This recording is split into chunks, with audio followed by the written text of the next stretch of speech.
Hello and welcome to another edition of the Next Step podcast, the podcast designed to help you take that next step with AI, not to make it about big ideas and big expensive technologies, but simply to say, hey, there's some really smart things you can do immediately with some off-the-shelf tools that you probably already have access to right now.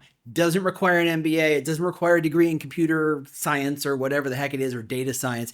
It's just about understanding how AI works and thinking creatively on how you can leverage it to help you work better. As a reminder, none of this is sponsored. So when I talk about ChatGPT, it's because I use ChatGPT. And when I talk about Claude, it's because I use Claude. And when I talk about, well, anything, it's because I use it and because I like it and because I've tested it and because I think it's useful. Nobody is paying me for this stuff. So if you've been paying attention, and I certainly hope that you have, this is the first episode in a little while where I haven't had a guest. Hopefully you've enjoyed those. And if you have, great. If you've got ideas of people I should talk to and subjects we should talk about, tell me. Just let me know. I mean, it's AI. It's not mind reading. It's not telepathy. I just would love your opinion. I'd love to hear from you. And if you've just got a general recruiting or employer brand challenge that you think AI could help with, but you're not sure how to kind of approach the problem, let me know. That might make for a great next episode. All right, so today we're going to talk about a challenge or a set of challenges brought through Matt Alder's podcast, Recruiting Future, which of course you listen to because it's great and Matt's great. And it's probably one of the longest running podcasts that is still in continuance. So he's doing a great job. He's grinding through. I've been on it once, like about a bajillion years ago. So Matt had me on again. This time we're talking about an episode in, I think, April for Dominic Ridley Moy, founder of the Behavior Change Network. And I thought that was really interesting because obviously Dominic is in recruiting on some level. He's dealing with recruiters and recruiting leaders, and he had some challenges he brought up. Now, as a behavioral scientist, he saw a lot of unconscious bias, which we should all be conscious of and become aware. I know talking about being conscious of unconscious bias, I may not have the right words there, but you know what I mean here. We got to be aware of it. We got to be cognizant of it. We got to pay attention to make sure we don't slip into some bad habits. Well, one of the conversations, or one of the subjects brought up through this conversation was this idea that there was unconscious bias in the hiring decisions because recruiters and hiring managers are relying on gut feel. Right? I kind of know that I want this project manager, this nurse, this data scientist, this whatever. I put this job posting out into the world. I get a metric ton of responses. I try to filter through the ones that seem to make sense, and I try to pick the best one.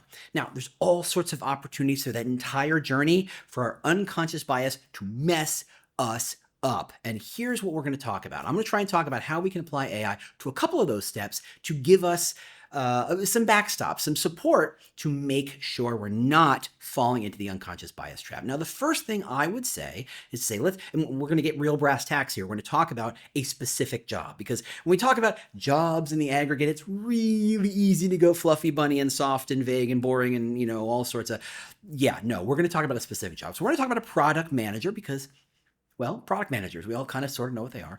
And I think that's useful that we all know what they are because, to be fair, not all product managers are the same. They're not interchangeable parts, right? They're different ones for different roles and for different reasons, and it's not always easy to tell. So if we're looking at through unconscious bias, the first thing I would do is to say in the intake meeting is to establish hiring criteria. Now, that sounds great, right? I'm not the first person to suggest that. I'm probably not even the millionth person to suggest it. It's clearly a useful thing. But it's hard. And I know that ATSs are trying to do their best to set that in as part of the process, to have specific and qualified and predetermined metrics by which people are chosen. And as humans, we tend to find ways to fudge around them and to wiggle around them and to game the system and yada, yada. This is where AI can help. So at the intake conversation, what should happen is that the recruiter should go into a standard LLM, whatever you want, Gemini, Claude, Chat, I don't care, and say, hey, I am a recruiter trying to source or trying to identify or hire this kind of role.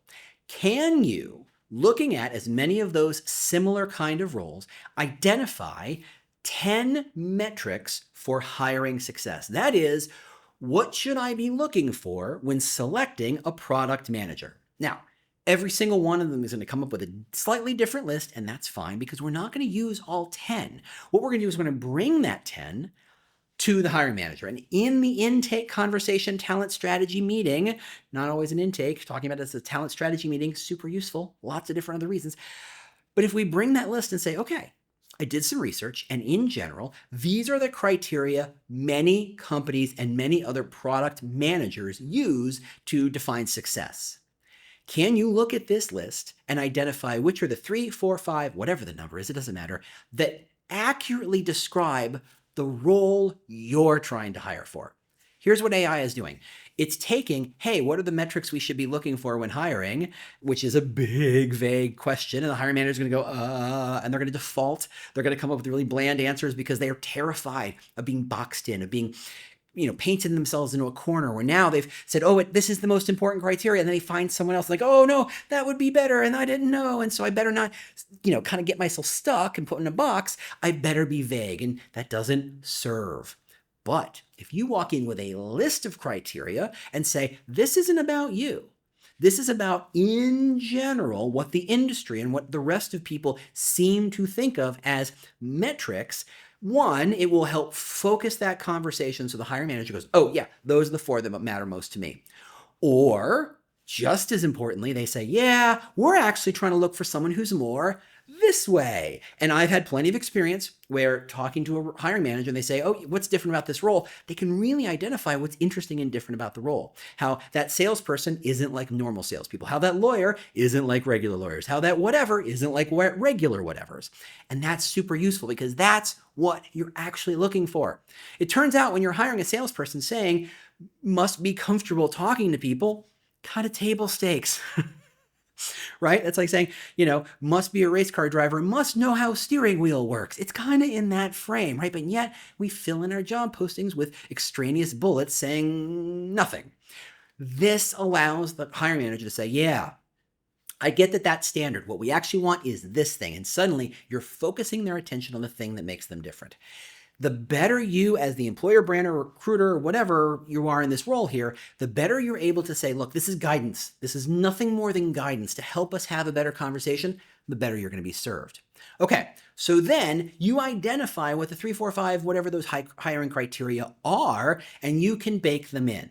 Now, you can then go, as the recruiter, employer, brand, and go to the job posting and say, these are the 4 criteria that matter most to us. Can you please write them into a larger job posting? Oh, and by the way, you should throw in your brand document, your brand brief, just because you should, and have it write a better, stronger job posting. That way, when you get a job posting and you decide that you're going to hire a product manager based on eye color, which of course is stupid and probably illegal on some level, it's not a surprise to everybody. It's baked into the job posting. Everybody knows what the expectations are. And what the value here is that you are being super specific about what this job is and how it's different. Right? There's a million ways to do product management. How do you do it? How do you want the next person to do it? And by putting those criteria on some level, and they don't have to be listed, here are the criteria by which we're going to hire, but simply say, these are the things we consider when hiring. It gives enough of an indication to the candidate to say, I should talk about that in the interview. Then, hey, Claude, ChatGPT, Gemini, whatever the heck, can you write 3 interview questions that line up with these criteria? Sure it can, especially for a job posting.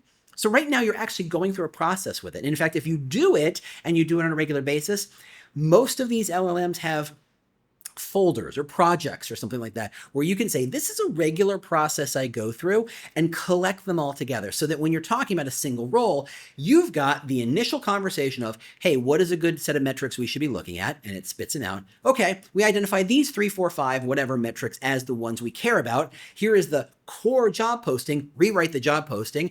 It rewrites the job posting. You've got that saved. Then you say, what are interview questions against this conversation against this interview, to make sure that we're connecting those dots, and save those. Take it the next step further. Hey, can you write me 3 LinkedIn posts that do not say we're hiring, but talk about the criteria around which we're trying to hire a product manager? Sure. And it's going to write 3 posts, and they're going to be okay. They're not going to be killer, but that's okay. They're going to be way better than we're hiring and looking for a product manager, which when you say that sounds like we're looking for any product manager, which you're not. You just defined that you're absolutely not. Baking this all into your process for every role has a lot of positive outcomes. One, you're eliminating bias because you're having that conversation of what matters most to the company and the hiring manager up front. And that conversation is guided by what the industry generally does. You're not making stuff up out of whole cloth, which is scary and terrifying. You're focusing on what already is and then adjusting and deviating from there. You're embedding it through the entire candidate journey. Those questions, those criteria, you're going to put them in the ATS because you're smart, and of course you will, to make sure that guides the entire process. That means at the end of the interview process, when everybody has the interview panel and they all see and they, vote, and they talk, and vote's wrong, but they judge and they grade and they do all that stuff, the criteria are baked in for everyone to see. I know from hard-won experience how hard it is to get companies to move strategies to say, okay, hiring criteria matters. It is a beast to get everybody on board. But by using AI at the beginning to help guide the conversation, you are removing a ton of cognitive workload, focusing the hiring manager's attention and getting what you need. At the same time, the hiring manager thinks you're a flippin' genius because you did all this extra work in preparation for this meeting, which of course you're doing meeting prep, but now it's extra to help them connect their thinking, such as it is, and we can kind of, table that conversation as we go, to take their thinking and apply it and embed it through the actual recruiting journey. So that's a simple way to apply AI, just off-the-shelf AI, to actually hiring better candidates with less bias, okay? Now, here's where things get fun.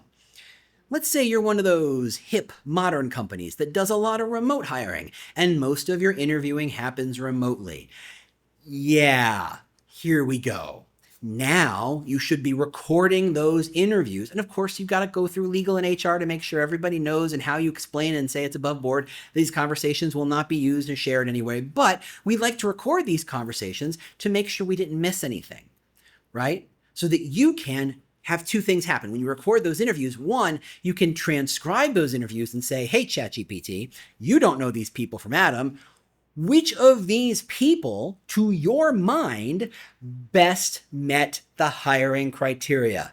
Now, am I saying you're letting AI choose?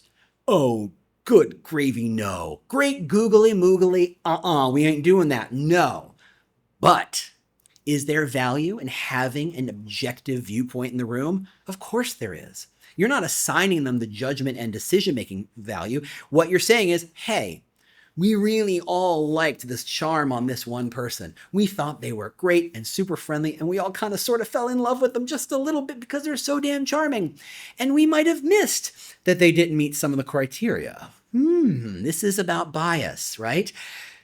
The objective viewpoint can say, yeah, they weren't as level. Now you can override it, of course, but it's helpful. Also, because you are incredibly smart people, you are then going to take those same transcripts and say, not evaluate the candidate, evaluate the interview process. Hey, LLM, ChatGPT, whatever it is, can you confirm that in these interview questions, every interview process ran through these criteria? Now you're judging the hiring managers and the people on the interview panel. You don't have to be in the room, but you record it so you know, did they do that basics? And then if it turns out some people are not meeting, expectations, they're not using the criteria when making those decisions, get them out of the room. They're not allowed to be a part of the interview loop anymore, which may be why they did it, but that's a separate conversation. But now, because you can record the conversations themselves, you can identify when people meet things objectively, and if your team is doing its job to establish criteria and ask questions around those criteria. Because if it turns out that person in the interview loop did not ask any questions around the criteria, and yet in the ATS, with giving interview feedback, said, yes, they met those criteria, you can go back and say, how do you know? And that's going to lead to some very uncomfortable conversations, which I am always about. weirdly. Just what are you going to do? Okay. But that is how you can leverage these tools into all these things that you're already doing without too much hassle. If you're asking yourself, oh gosh, James, how do I transcribe all those interview questions? Well, there are plenty of tools, Mac Whisperer, Super Whisperer, that will do unlimited transcriptions. Some of them will do them on the fly as you're having those conversations if you're in those conversations. Some of them you just pull down the file and they will run through that file and transcribe it immediately, grab it, paste it into the LLM and say, hey, did this conversation review these criteria? And what did they find? That is what we're talking about. This is not a change in your recruiting process. This is simply an add-on to get you closer to where you really want to be, which is removing as much unconscious bias from the decision-making process as possible. All right? Useful? I certainly hope so. And if it was useful, you are legally and morally obligated to tell a friend. Yes, you got to tell someone. This is the problem with videos and podcasts. They don't spread very easily, and I would love for this to spread. I think more employer branders, recruiters, recruiting leaders need to know about AI, not in terms of big expensive thing, but in terms of super helpful tool they can be leveraging today. Also, if you're watching this long, thank you. It wasn't a long episode, but still, I appreciate you. If you check out choosable.work, I've got a bunch of resources. You can check out everything from research and videos and all sorts of stuff about talent strategy to maybe help you out. So if this is useful and you don't mind hearing my voice quite so much, thank you. I appreciate that. Go check out choosable.work. All right. Thanks so much. If you've got a challenge, if you've got an issue, if you've got a tribute you'd like to volunteer as a subject and or a guest, let me know. I'd love to hear from you. Thanks so much for listening. Keep working on this stuff and get innovative. Thanks for taking the next step.